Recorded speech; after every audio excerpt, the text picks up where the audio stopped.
You're watching Dunya Wale, and tonight we're diving into Pakistan, specifically its newly amended constitution that has thrown the entire country into chaos.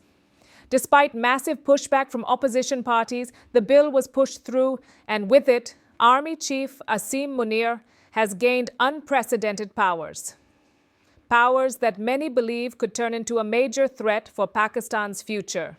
Pakistan's civilian government has long been government only in name. But after this constitutional amendment, its authority will shrink even further, and the military's hold over the nation will tighten like never before. Today on Dunya Wale, we break down what's inside this amendment, how it changes Pakistan's power structure, and most importantly, how it puts the entire country at risk. Let's begin. Recently, Pakistan passed the 27th Constitutional Amendment, a move that completely reshaped the country's military and political framework. This amendment has elevated General Asim Munir to the most powerful position in Pakistan's history, even undermining the authority of the Supreme Court. Think about it. If the Supreme Court of a nation loses its power, where will the people go for justice? Who will hold the powerful accountable? In Pakistan's case, the answer is no one. Whatever the military says will now be the final word. New military superstructure. The amendment introduces a new post, Chief of Defense Forces, CDF, a role that Asim Munir will hold. This position doesn't just oversee the army, it controls the army, navy, and air force, all under one man. Earlier, every force had its own independent chief, not anymore. Now, one individual holds the reins of all three military branches. Nuclear control under the army. The amendment also creates the National Strategic Command, NSC, responsible for overseeing nuclear weapons and missile systems. Previously, this power belonged to the National Command Authority, headed by the Prime Minister.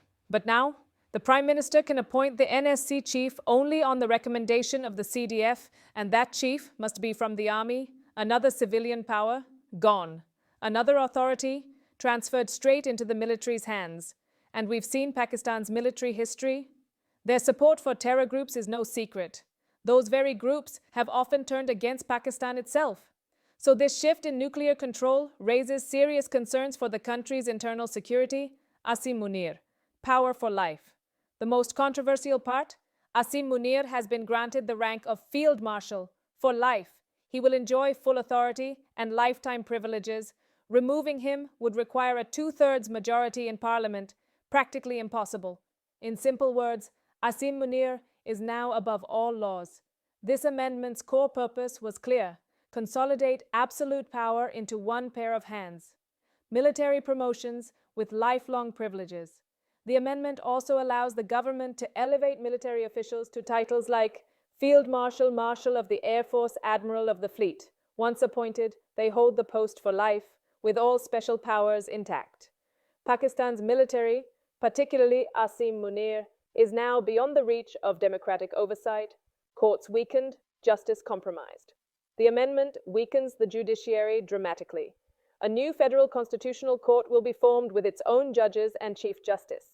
This court will handle constitutional issues and disputes between the federal and provincial governments. The Supreme Court, now reduced to dealing only with civil and criminal appeals, stripped of its most important powers. Pakistan's judiciary, once seen as the last guardrail against military overreach, has been legally sidelined.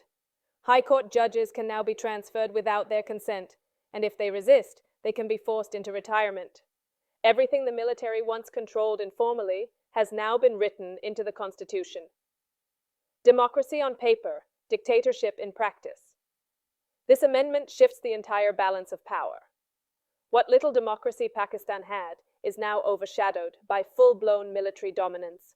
Asim Munir will not be answerable to the Prime Minister. He will not be answerable to the President. He will not be answerable to Parliament.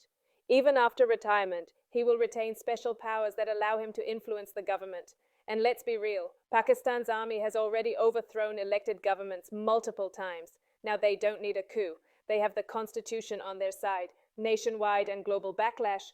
Former Prime Minister Imran Khan's party, PTI, strongly opposed this amendment. People across Pakistan are protesting, but the bill has passed, and the military's dominance is now locked into law. Asim Munir is effectively operating as a modern-day dictator, With legal protection wrapped around him, Pakistan's future, democracy, civil rights, justice, all hang in the balance.